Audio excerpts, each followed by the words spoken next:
السلام عليكم، ازيكم يا اغلى متابعين؟ يا رب تكونوا بخير وصحة وسعادة يا رب. تعالوا بينا النهارده هعمل معاكم عيش طري وزي القطن كده، وينفع لجميع الوجبات، افطار وغدا وعشاء. يعني عايز تكليه في جبنه وفي مربى في عسل في لانشون، عايزه تحشي منه للاولاد كده ويروحوا بيها المدرسه، تاخديه وتروحي بيها الشغل، وعايزه تكليه على كده كمان، طعمه جميل جدا جدا جدا. يلا كده بينا نسمي الله ونصلي على الرسول عليه افضل الصلاه والسلام، وتعالوا بقى هنشوف هنعمل العيش ده ازاي.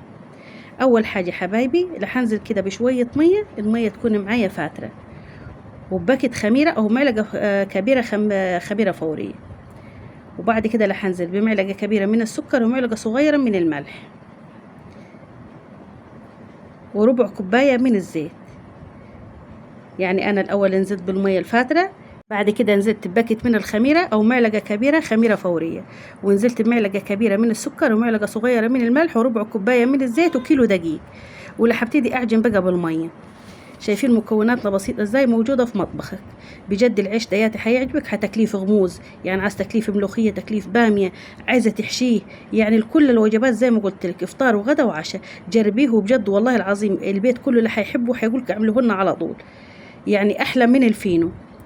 هنا حبايبي بعد ما عجنت العجينة بتاعتي، شايفين البولة ازاي نظيفة اهي. العجينة لا هي تخينة ولا هي سايلة، يعني متوسطة. رجعتها البولة تاني، هغطيها بقى واسيبها تخمر. هنا بعد ما تضاعف حجمها معايا، شايفين قد العجينة بتاعتي جميلة جدا، وهو ده اللي بيخلي معايا العيش طالع معايا زي القطن كده وطري. بجد مش هتشبعي مني اكل، ولو عايزة تاكليه على كده هتاكليه. هنا حبايبي بعد ما قطعته كده، حطيته على صينية كده عليها دقيق، حاجة كده على سطح العمل ورش شوية من الدقيق. هاخد اول كورة كده عملتها وحبططها بيدي. الصواني بتاعتي طبعا جاهزة، صوانية مش مدهونة اي حاجة. العيش كده عايزاه يكون معاكي عالي كده اهو، شايفين السمك بتاعه. هنا بعد ما اخدت الكور بتاعتي كلها اخدتها كده وبططها وساويها بقى هي وفي الصينية بتاعتي ما مدهوناش اي حاجة طبعا زي ما قلت لك. هتجيبي كده شوكة او خلة وهتاجي تعملي كده ثقوب، علشان احنا مش عايزينه يعلى خالص، يعني يعني يكون مناسب كده، ما يبقاش زي العيش الشمسي. هنا عندي بيضة خفقتها كده بشوية حليب، ولحدهم بيها الوش، هيديكي لونه حلو، هيطلع لونه معاكي جميل جدا جدا جدا. هترشي بقى فوقيه بقى حبة بركة، سمسم، عايزة تسيبيه سادة كده حسبيه براحتك يعني. بعد ما حدهنه كده بالبيض وارش عليه بقى اللي انا عايزه احطه، سواء سمسم او حبة بركة او السيبيه على كده، لحسيبه بقى يخمر كده ويتضاعف حجمه. ادي خلصت كل الكمية، غطيه كده وسيبيه يخمر. ما شاء الله كيلو الدقيق جاب معايا يعني أرغفة كتير، طبعا على حسب الحجم اللي انت هتقطعيه بيه. شايفينه هنا بعد التخمير.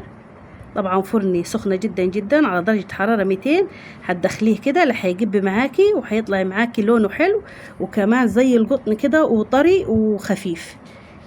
لازم الفرن تكون سخنة والنار تكون معاكي عالية، علشان يجب معاكي كده ويطلع زي النايتي بالظبط. شايفينه من تحت ومن فوق اللون جميل جدا، وما خدش معايا اي وقت، يعني بصي 10 دقائق بالكتير بيكون في الفرن، يعني ما بياخدش غير 10 دقائق بالظبط.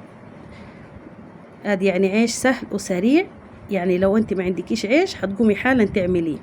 هنا انا فتحته هو سخن، بس بجد بعد ما برد بيجي طعمه جميل، ويعني من جوا طري خالص خالص خالص. شايفينه بيتفتح ازاي؟ يعني ممكن تحشيه طحنية ولانشون وجبنة ومربى، اي حاجة. عايزة تكليف غموز هتاكليه.